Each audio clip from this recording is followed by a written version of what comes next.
Okay, so we can start then with the salutations to the Buddha.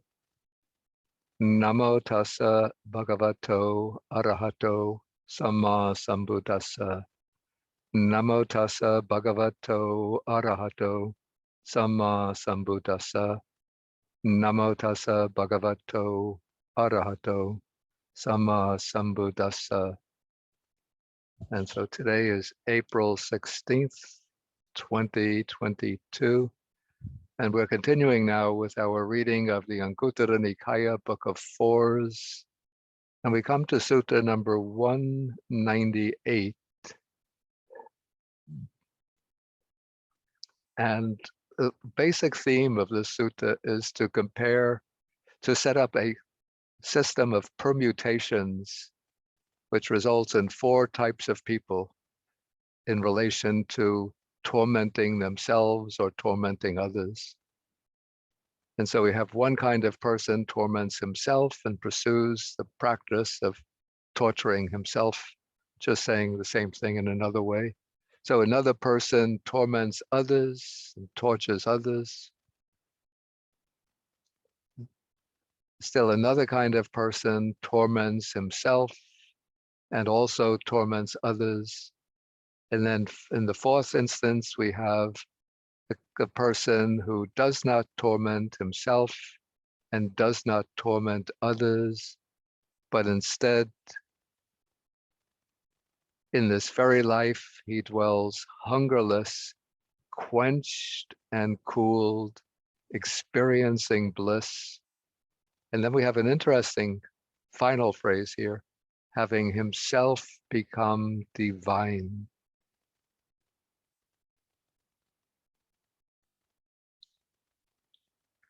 And I pasted in the Pali. How is the size of, it's probably too small, okay.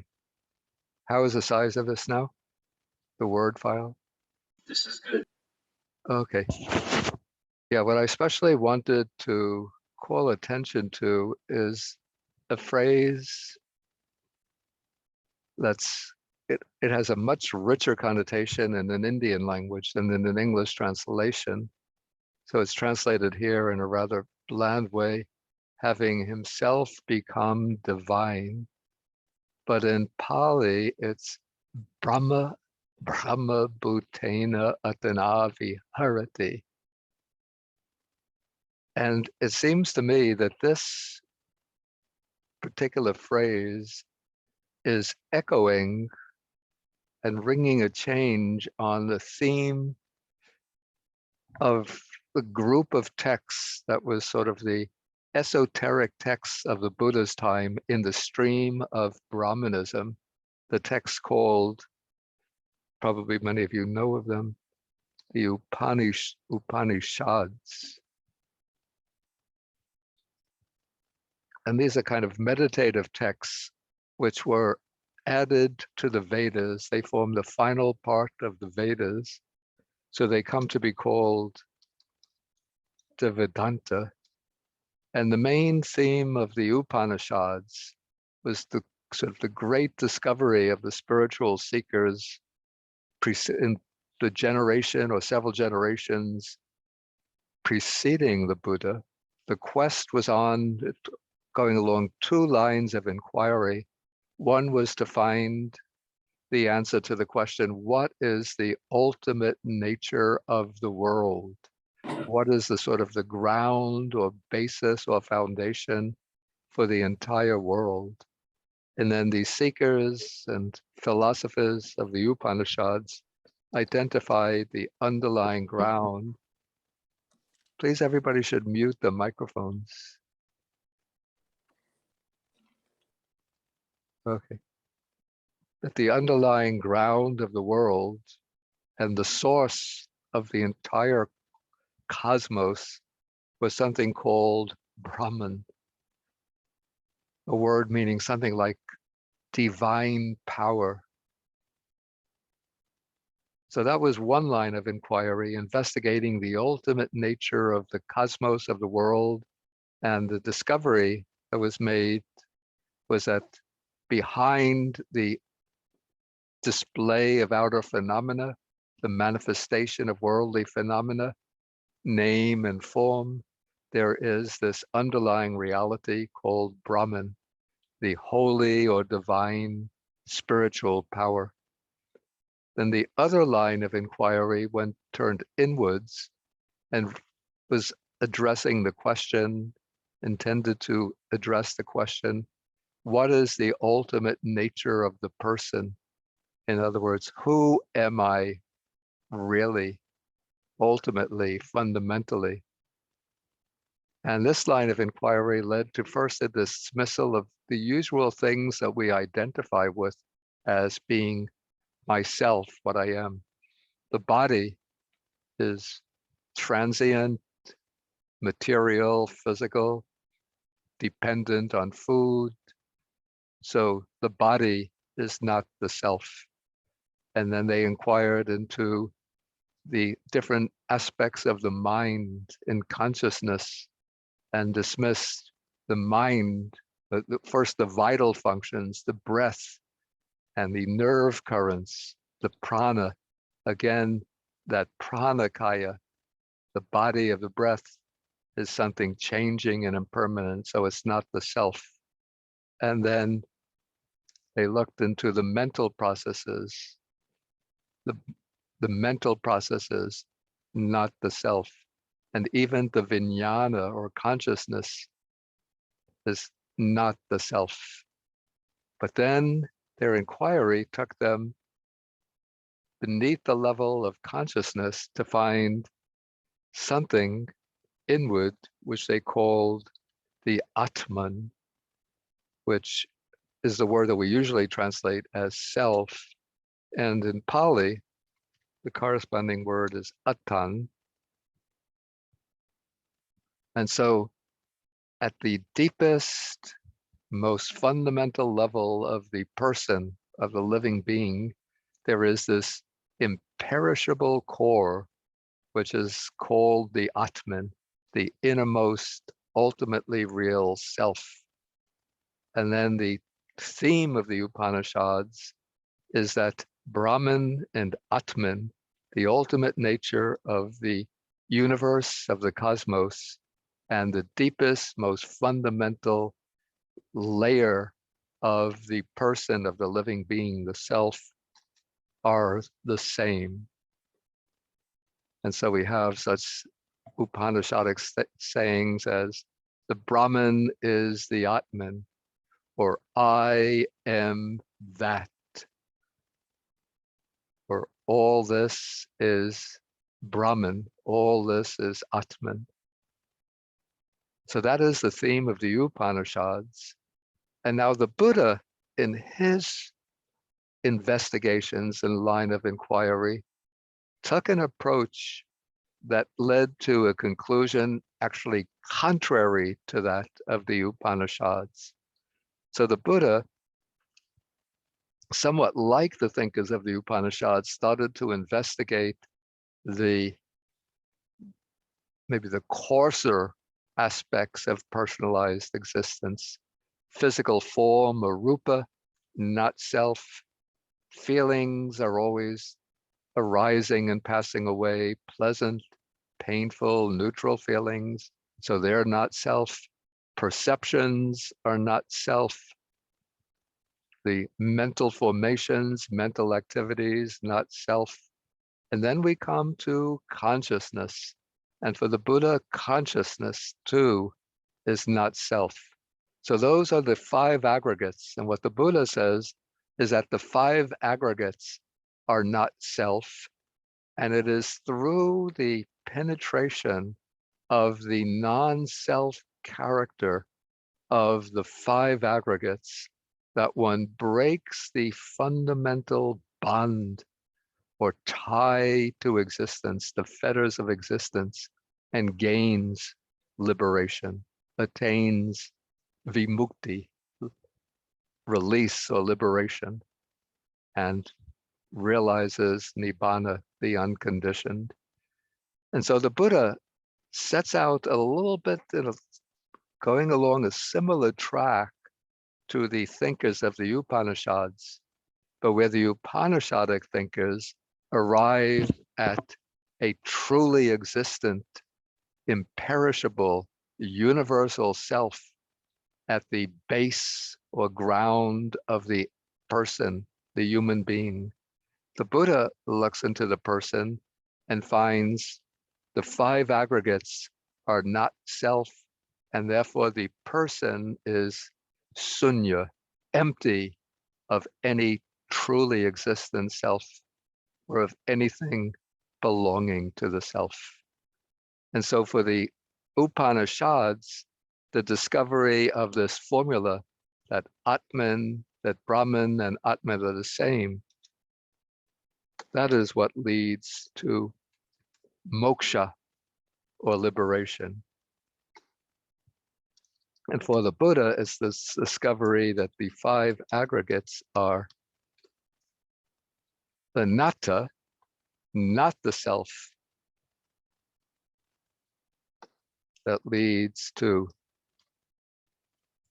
vimutti or vimoksha. And these are just the word moksha and vimutti. Really, they're almost the same thing. They're based on the same verbal root, much. And so the Buddha rejects the main tenet of the Upanishads, the existence of a fundamental, true, imperishable self. But the Buddha uses the word self in a conventional way as an instrument of communication, or in a reflexive way, just to as a way of just referring conveniently to the collection of the five aggregates. We say, this is myself, not in a metaphysical way, but this is what I am is distinct from other people. And so the Buddha will say, atahi atano.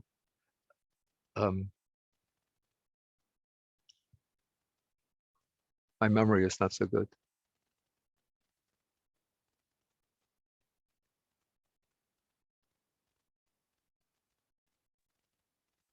Natu. Yeah, in the Dhammapada, we have a whole chapter called the Attavagga, the chapter on the self. And let's just see some verses from this. Yeah, atahi atano nato kohi nato parosya atanahi sudantena natang labati dulabang.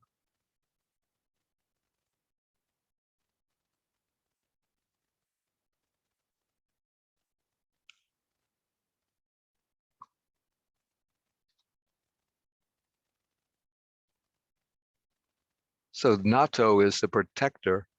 So if you translate this literally, the self is the lord or protector of the self. What other protector could there be? And so some, especially I have to say the Brahminic or Hindus who are attracted to Buddhism will sometimes grasp upon verses like this and say, you see, you Buddhists have misinterpreted the Buddha's teaching. The Buddha is saying that the self is the Lord of the self. So the Buddha is saying that there is a self, which is the Supreme Lord. But this is just, I would say that is a forced interpretation. Put in normal language, what the text is saying here is that one is one's own protector. What other protector or Lord could there be? And then the next verse, the next line makes that clear, that when one is well disciplined, well trained oneself, then one gains a protector that is difficult to obtain. And then another verse from the same chapter.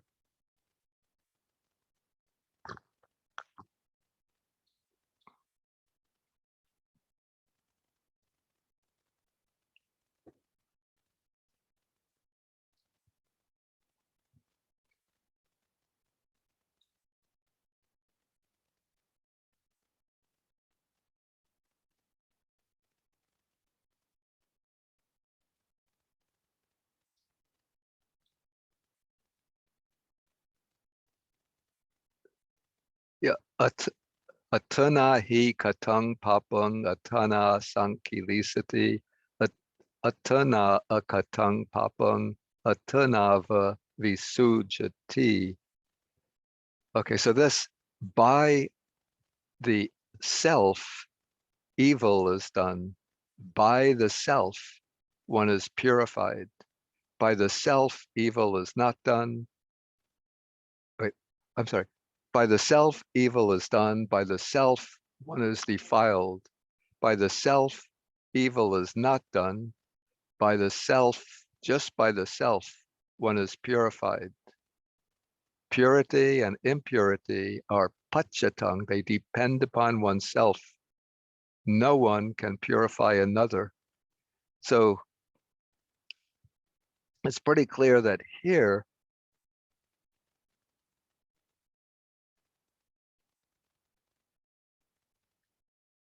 the text is not using the word atta to refer to a metaphysical self and ultimate reality, but just using the word atta, self, in sort of an ordinary conventional sense, that we each ourselves individually, we have the choice either to do evil deeds or to do good deeds.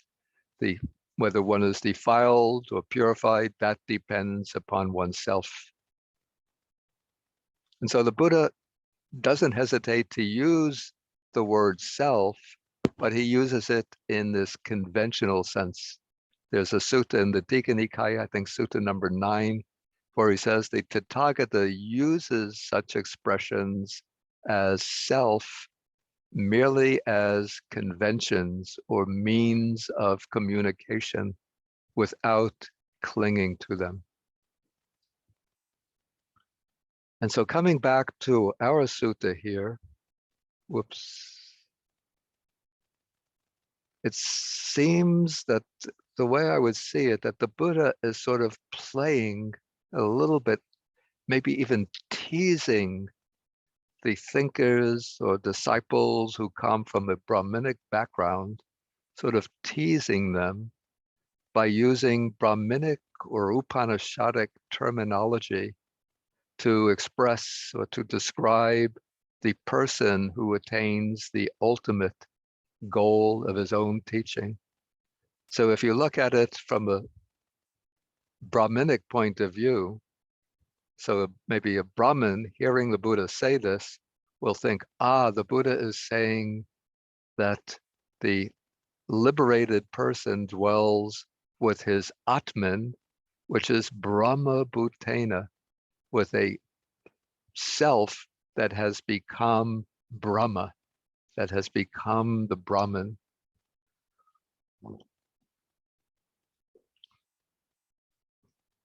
But if we sort of understand it through the lens of the Buddha's own teaching, the sense is simply that the liberated person dwells having reached an ultimate state of purity and sanctity or holiness. And so in the translation, I tried to capture this and it's a rather weak rendering, but there's no other way to fully capture all of the ambience and the suggestions of the original text, which would have been picked up by an Indian listener of the Buddha's time, with a self that has become Brahma, the divine, holy power behind the universe.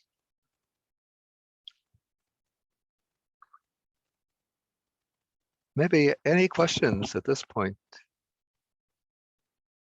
There's a little bit of a digression into the relation of Buddhist thought to Upanishadic thought. Yeah, I have to look at, okay, you're wrong. Yes, Bunday. I'm getting confused about this idea of self. Is the Upanishads idea of Atman the same self in the no self concept in Buddhism?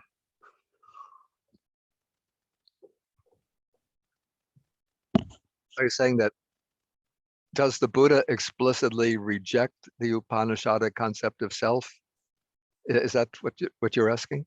No, So, I have thought that maybe the concept Atman yeah. is a subset of the idea of self. Okay. That, Okay. I think I understand. Okay. Now I think I understand. okay.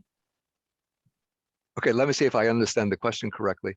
So maybe are you asking, does the word self that's used in the Buddha's teaching of non-self, when the Buddha rejects the concept of self, is that concept of self fully exhausted by the Upanishadic concept of self, or does the word self have broader meaning? Yes, that's exactly what I'm asking. Okay. Yes, thank you. Yeah. I don't think that the concept of self rejected by the Buddha applies exclusively to the Upanishadic concept of self. The way I would see it is that it would include the Brahmanic concept of self, but it would include all of every kind of conceptual formulation or fabrication that we might resort to when we raise the question, what am I? What is my real identity?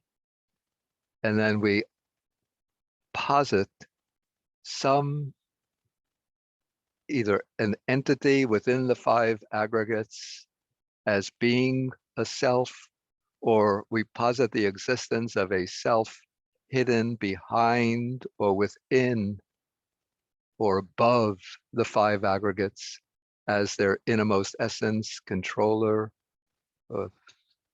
Yeah.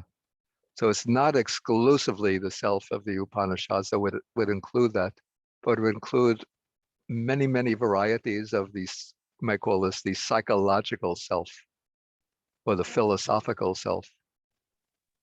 So when, for example, to take another philosophical example, when the French philosopher of the 17th century, René Descartes, posited, I think, therefore I am. So here he's identifying I am with the thinker. So that which thinks is the self for Descartes, a thinking substance is the self. That would also be included as a target of the Buddha's teaching of non-self. But I would think that even, we don't have to bring in such a heavily philosophical slant, but when we try even a rather unsophisticated individual, maybe let's take an example like an athlete who prizes himself on his physical strength and comes out and maybe an Olympic weightlifter. They have weightlifting in the Olympics? I don't know. Okay, so he comes out and shows his strength and stands in front of the crowd, flexing his muscles. So underlying that pride based on the body is the identification with the body. The body is myself. And similarly, maybe the beauty queen who prides herself on her form and her face.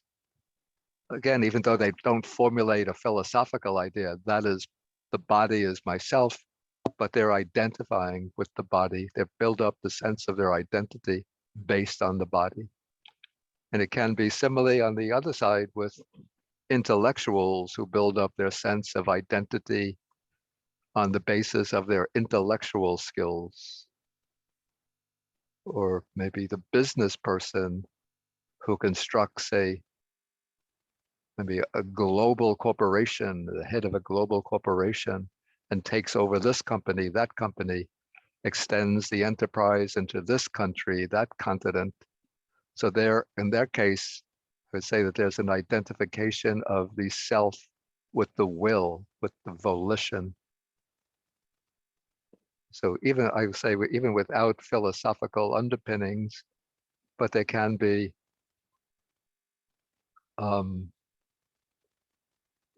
sort of implicit views of self underlying those those ways of thinking.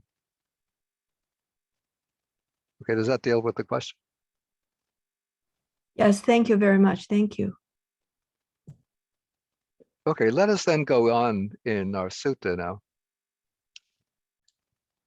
And some of these ways of illustrating these different types of persons will seem a little bit strange to us here in the 21st century North America, or even some of you coming from Asia.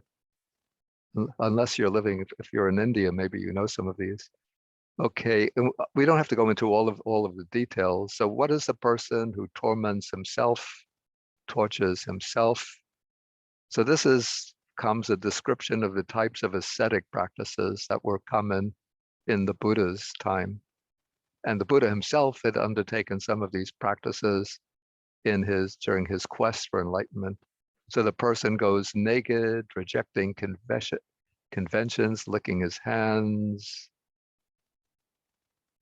He observes various protocols regarding food, different protocols regarding going begging for food, the quantities of food, living on 1 saucer a day, taking food once a day, once every 2 days, even fasting for most days, taking food only once every 2 weeks.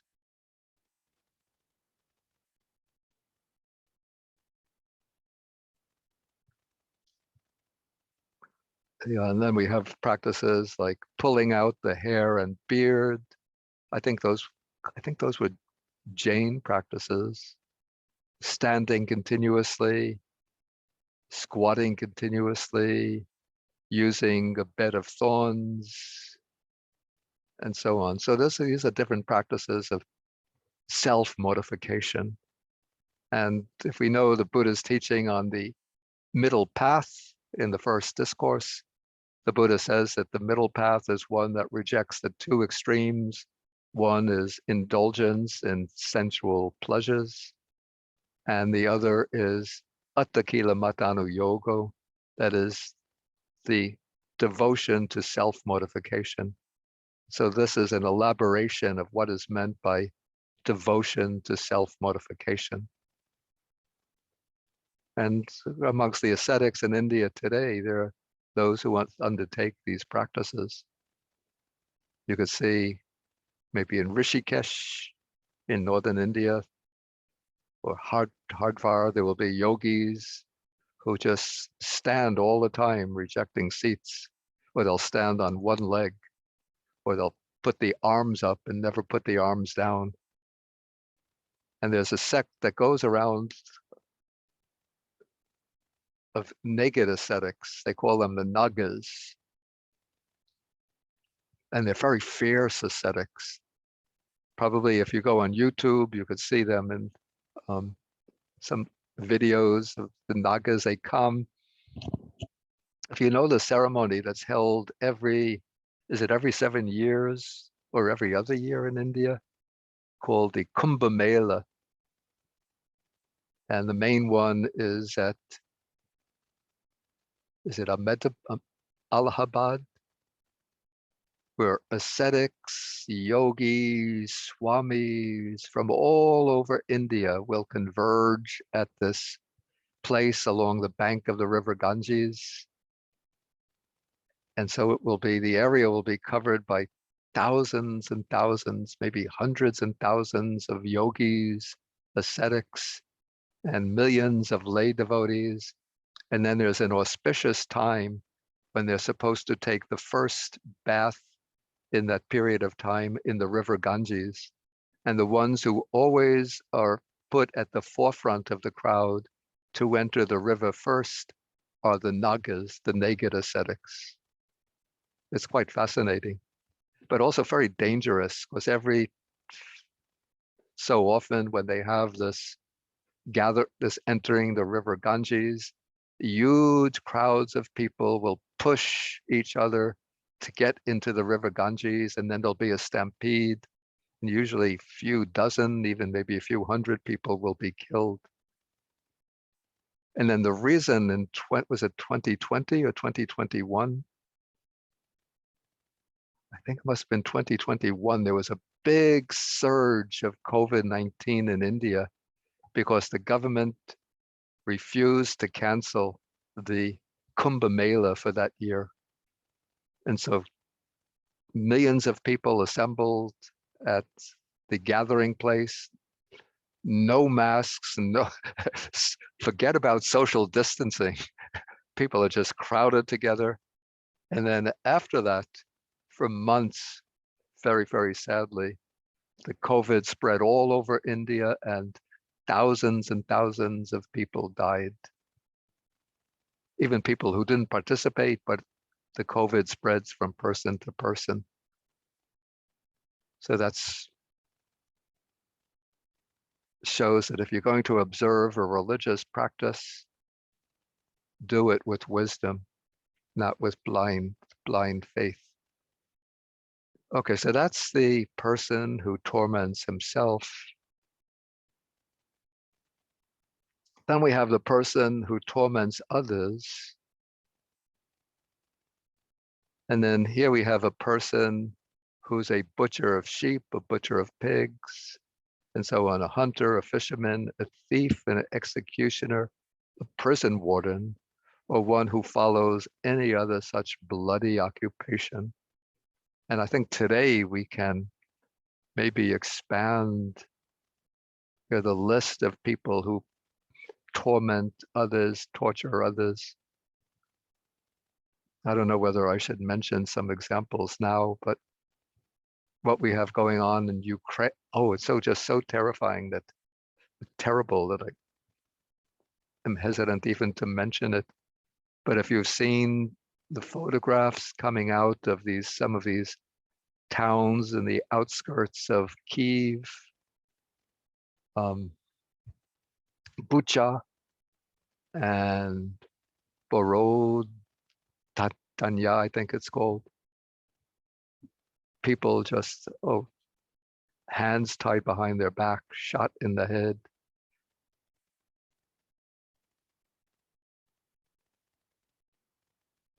Yes. And don't think it's only Putin and the Russians, but all around the world, there are these dictators and autocrats who pursue this practice of tormenting others and torturing others. Okay, then we have the third type of person.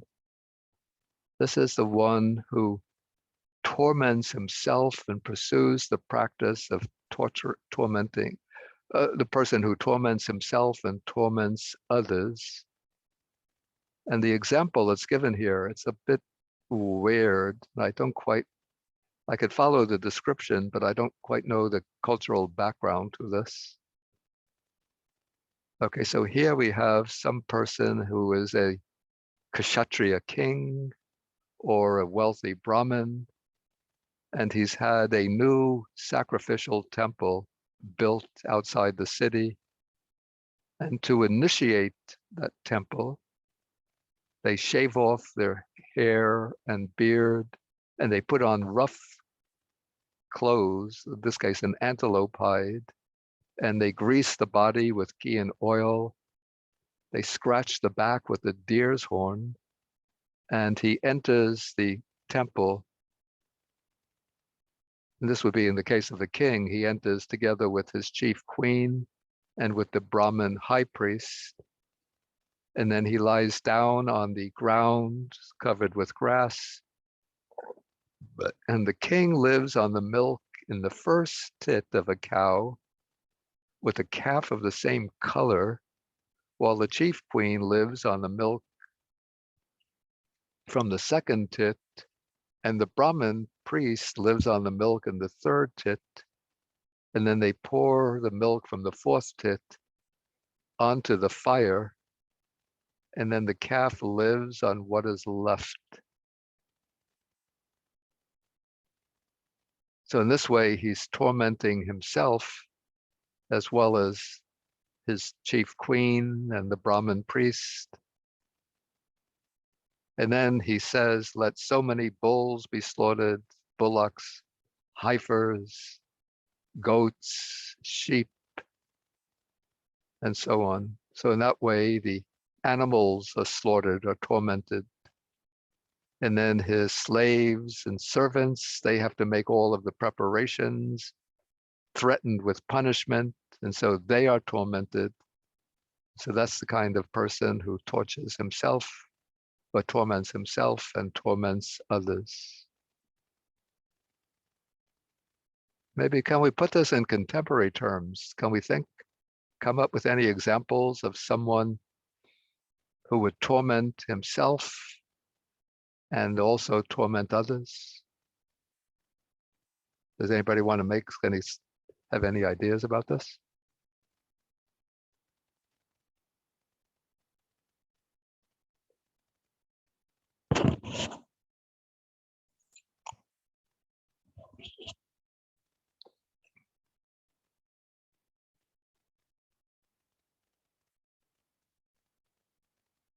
Think a little bit. Don't be shy if you come up with some. Okay, Ian Chung. Pante would be your fierce boss being angry with his staff. Fierce boss who's angry with his staff. Yeah, the boss himself is tormented with anger, and he spreads his anger to his staff, and he torments his staff. That's possible. Yeah. But let's take a case, maybe somebody deliberately torments himself. In that case, being tormented by the anger is a little bit sort of accidental or incidental. But we want to take the case where somebody deliberately inflicts pain and suffering on himself and also inflicts pain and suffering on others. Pante, boss from hell. Say again? The boss from hell. I didn't quite catch it. Oh, sometimes I have employees working with very difficult bosses, so we call them the bosses from hell. The bosses from hell. Yeah. Yeah, and I'm thinking of a case of somebody deliberately inflicts pain and suffering on himself and then also pain and suffering on others. Okay, Sumana. Bante, thank you, Bante. I was thinking of a cult leader. A what? A cult leader. Ah, that's a very good example. A cult leader. Yeah. In fact, that just brought to mind something that I had read this morning.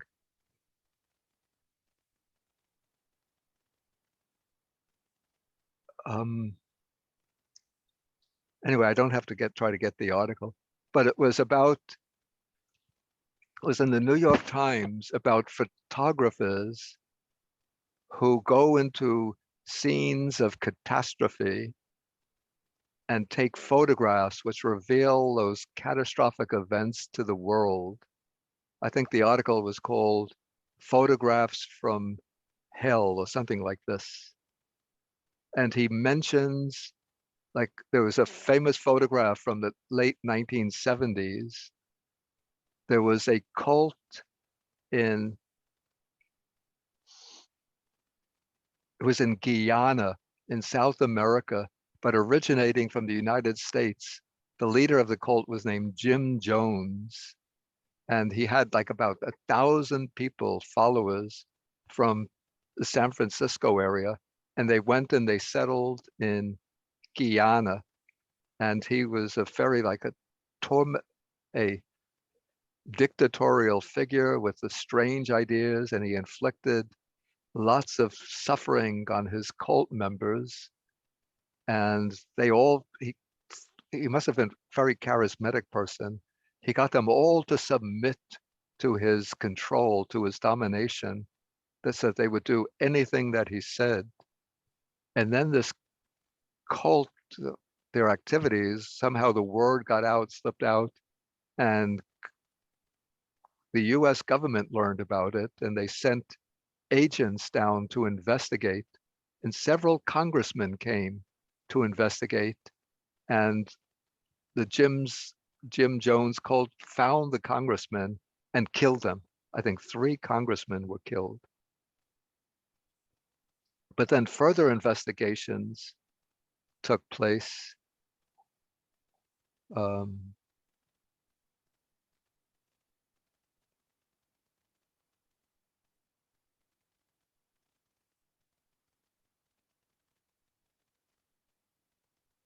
further investigations took place, and Jim Jones knew that his days were numbered, that they were going to be exposed and maybe arrested and brought back to the United States for trial and punishment. And so he had his cult members prepare giant vats of a poisonous substance. And then he commanded them, the family members, like parents, even little children, even their babies had to drink the poison. And he himself also drank the poison. And the entire cult, all of them died. And then when the investigators came down to Guyana to see what was going on, they found the bodies of more than 1,000 people lying on the ground. And then there was a photographer who took the photograph.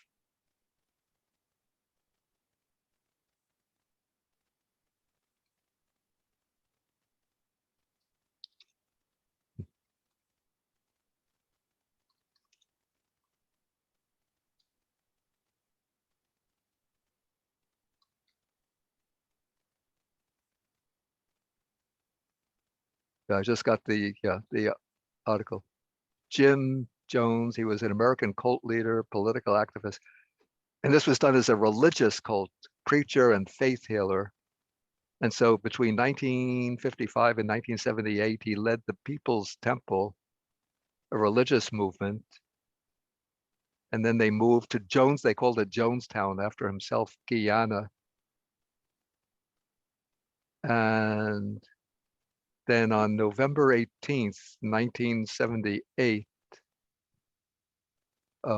Jones and his inner circle orchestrated a mass murder-suicide in their jungle commune.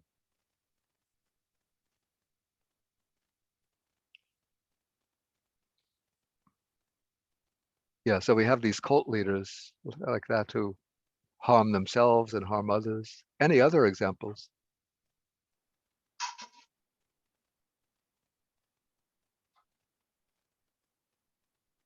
You're wrong.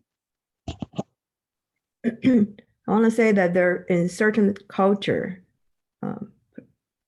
there are women who believe that female is an inferior kind of people, inferior to men. Therefore, they would subject themselves to inhumane treatment in order to serve the needs of the men. And then they get their daughters to do the same. Yeah, exactly. Yeah. And I believe that practice is still going on. The practice of, they call it female genital mutilation. Right. That's exactly what I was thinking. Yeah. They abbreviate FGM, they call that. Yeah, that's a good example. Yeah. And Johnny?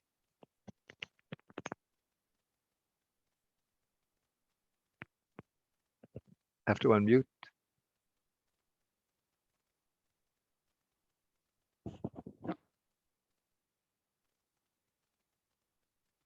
Johnny? Sunday. Okay. In the case of Lord Yama, he's supposed to punish to teach. So how do we see that? I take Lord Yama not literally. I take it just to be a symbolic representation of the fact of the way that each person goes according to their own karma. It's a way of reflecting one's own karma back to oneself. Okay, so will that be okay for me slap on my hand that if I find myself make a mistake? Say again, I didn't quite catch. Will it be okay for one to punish himself or herself by slap of a hand? I don't think that would be beneficial. Thank you. Yeah. Okay, I think we should move on. Okay, so now we've gone through the first three alternatives, and now the Buddha comes to the fourth one. And this is the person who doesn't torment himself or torment others, but who dwells hungerless, quenched, and cooled, Sukhapati Sangvedi, experiencing happiness or bliss, having with Brahmabhutena Atana Viharati, who lives with a self that has become divine. And then I'm not going to go in detail through the entire sequence here, but this is the sequence of what is commonly called the graduated, sequential, contemplative training within the Buddhas. It's a sort of fixed program that we come across again and again in the Buddha's teaching. Very common in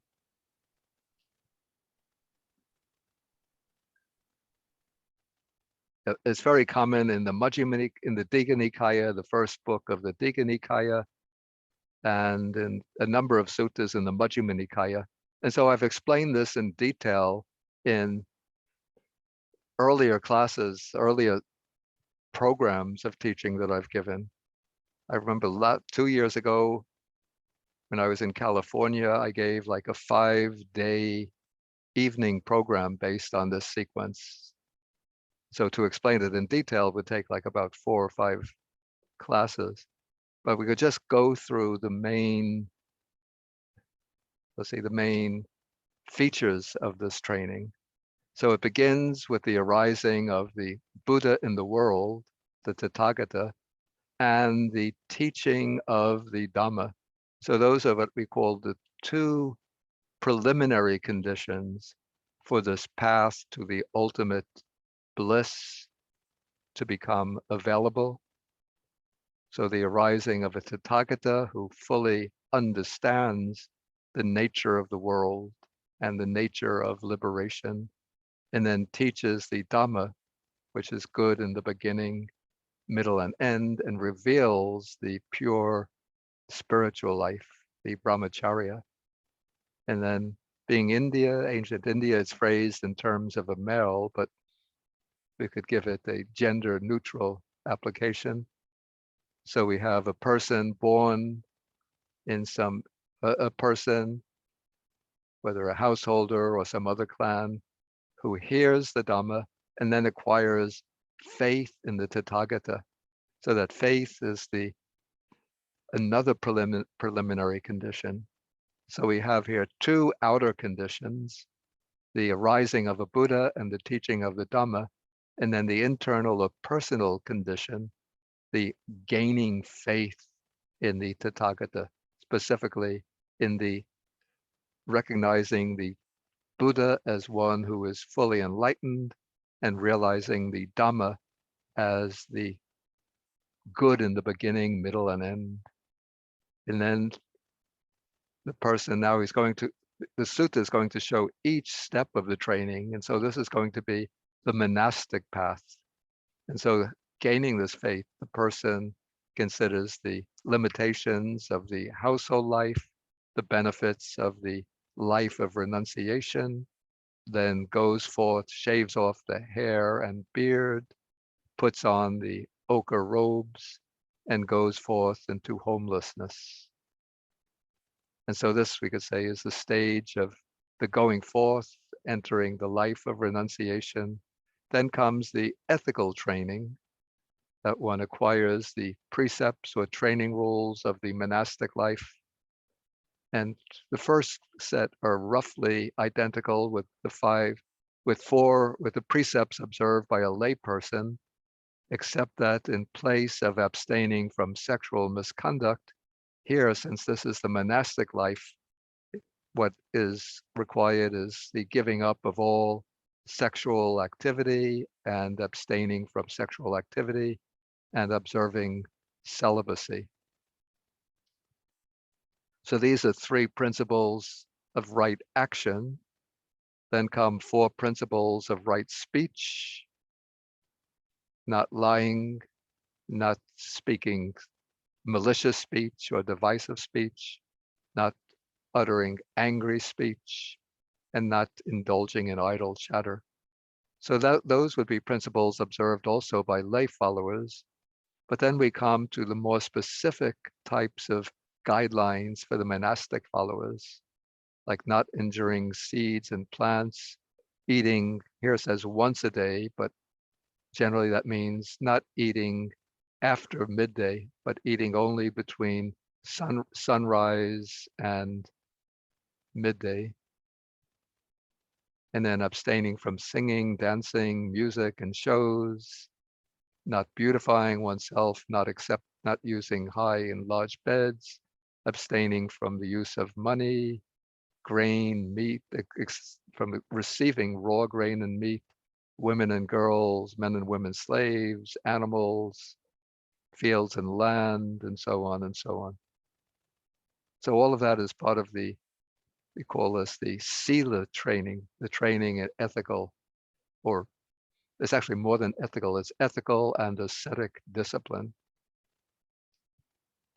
Then comes contentment, being content with the basic requisites of life, here summed up in robes to cover the body and food to maintain the stomach.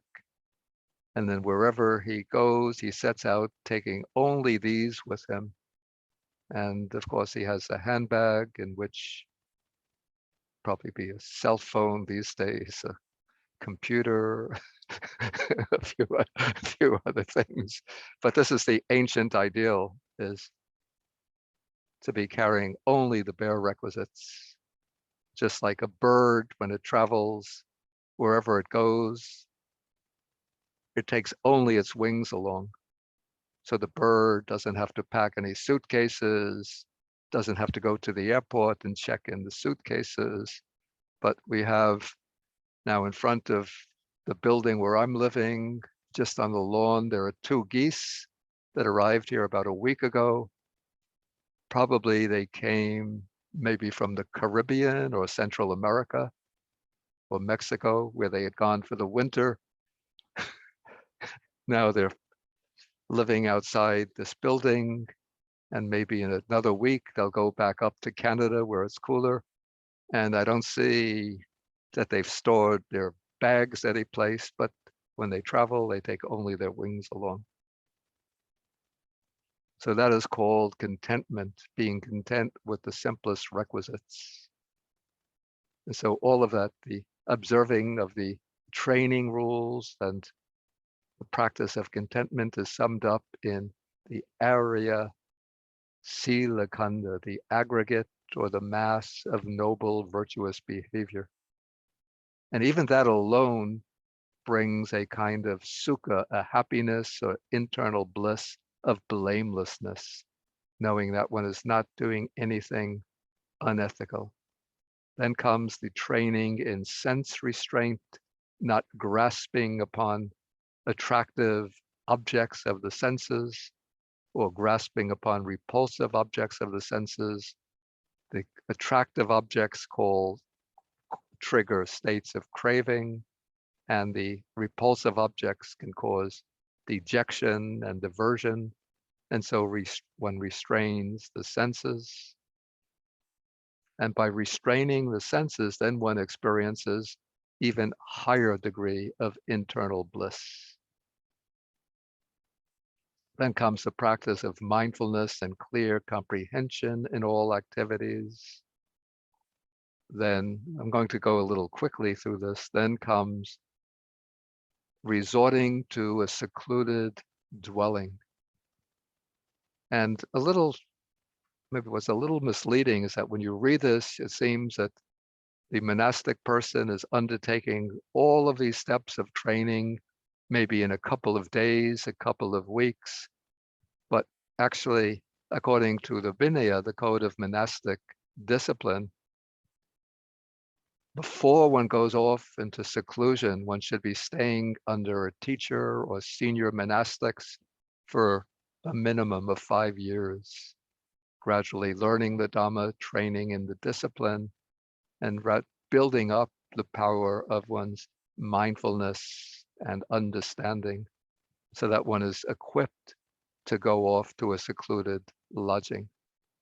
I have to say a little bit critically today, what's happening here in the West, what I observe, these young people, they get ordination as monks, and then without staying under a teacher, they think, I'm a monk, and then they go off roaming over the United States on their own, maybe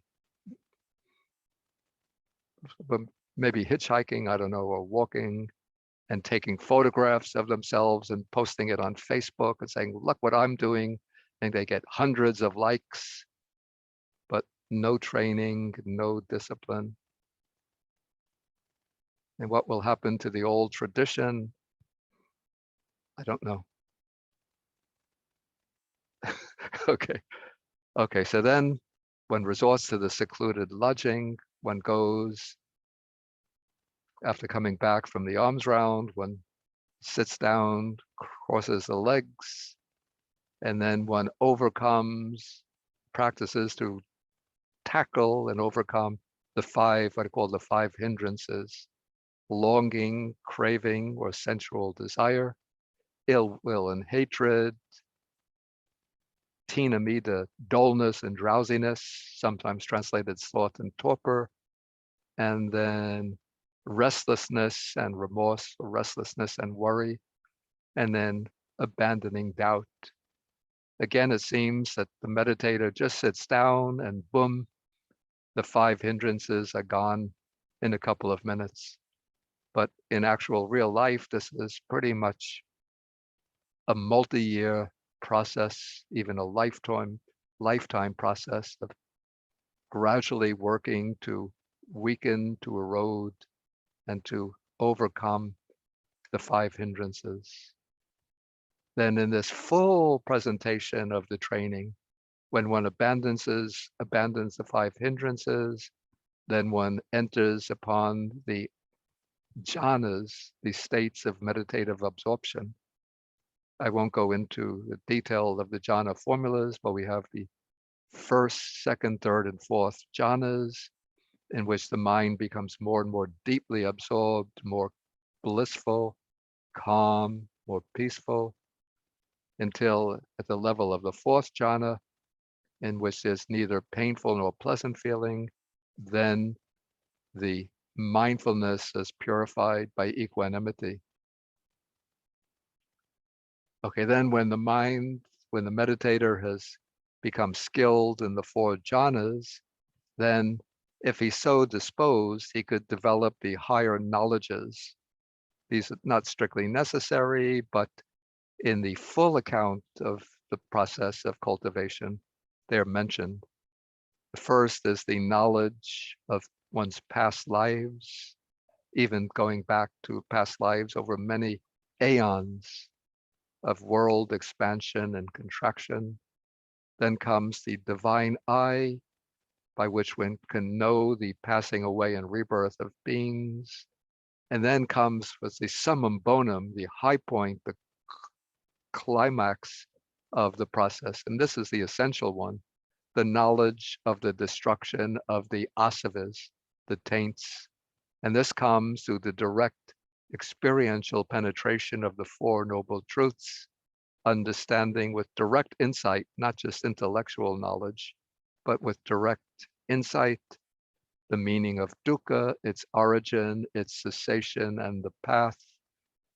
And then seeing the taints, their origin, cessation, and the path. When he sees and knows this, then the mind is liberated from the three asavas of sensual craving, craving for existence, and the taint of ignorance. And then when the mind is liberated, there comes the knowledge that it's liberated, that the round of rebirths has been ended, the spiritual life has been lived, what had to be done has been done, and there is no more coming back to any kind of samsaric existence. And so then the Buddha concludes that it is in this way that a person is one who does not torment himself or torment others, but who in this very life dwells hungerless, that's without craving, quenched and cooled, experiencing bliss, having himself become divine. So those are the four kinds of persons. Okay, we have a few minutes in which we can take some questions that might arise from this. So please, if there's any questions, just the way to, if you're not familiar with how to ask a question. Yeah, I don't have it on mine because I'm the host, but you will have the bottom of your Zoom screen on that panel, on that line. One of the options is called reactions. And if you click reactions, then you get a number of icons. And one of the icons is a hand, a raised hand. And you click that, and then the hand will appear. It's so clever the way the designers of the Zoom included this function. Okay, so we take Gita first. You unmute. Okay, you're open. Thank you, Bhante, for teaching us. I have a question for you. Just before the previous section that we did, they talk about the Hindus sacrificing animals. Would this be considered the Silabha Paramata, where we give up all wrong practices of rites and rituals? Yeah, certainly. Right? Excuse me? No, I was just saying it sounds exactly like that, like what Buddha would have meant. Yeah, certainly. What's called Silabhata, or sometimes translated rites and rituals, but I would translate it more maybe rules and observances. It certainly includes animal sacrifice. It's not confined to animal sacrifice. It has a wider range, but animal sacrifice would be included in that, definitely. Thank you, Bhante. And Beck from Myrtle Beach. Whoops, okay. Unmute. Okay, now. Thank you, Bunty. One question, please. The Hindus believe in transcendentalism, that the Brahma is connected to the Atman transcendentally. And another example is like the avatars of Vishnu are all connected transcendentally. Yeah. But from what I can understand, the Buddhism rejects transcendentalism because of the disbelief in an eternal soul. Is that correct? What exactly do you mean by transcendentalism? Because that's a little bit of like Brahma is one of the three Godheads, transcendentally connected to the Atman is the soul. Within us is a little piece of this is the Hindu point, is that like we have a little spark inside of us is the same as the Brahma. We're transcendentally connected to God with this little soul, but Buddhism rejects that, right? Oh yeah, that is correct. Yeah. Okay, thank you. Yeah.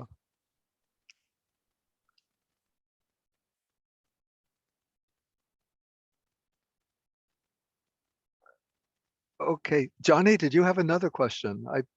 You see your hand is still up.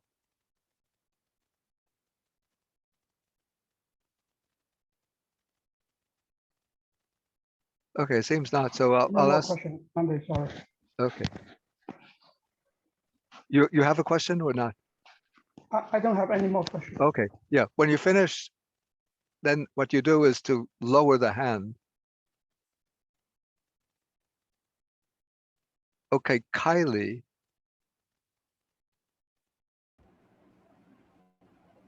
Kylie? Good evening, Bhante. I would like to ask Tom, torturing others, one of the occupation is butchers of pigs, cows. So we are eating them. That's why there are demands for pigs, cows, and then that's why they are becoming butchers. So is it that we those who eat meats indirectly contribute to the tormenting others as well? Yeah, this is a constantly debated question, and I really don't want to get into that question itself. I think first, original Buddhism doesn't require vegetarianism. Later Mahayana Buddhism advocated vegetarianism, and in the Chinese, Vietnamese, maybe Korean traditions, the monastics are vegetarian, but not necessarily the lay devotees. But I think on ethical grounds, perhaps an argument can be made that when one purchases meat in a modern commercial food system, one is indirectly contributing to the continuation of the meat industry and then creating a demand for butchers and for animals to be killed. And so I would say that that could provide an argument in favor of vegetarianism, but I don't want to insist everybody has to be vegetarian. Okay, thank you, Bhante. Yeah, but there's been articles and papers and essays and books from Buddhist standpoints arguing in favor of vegetarianism, arguing against compulsory vegetarianism, so it could go on forever.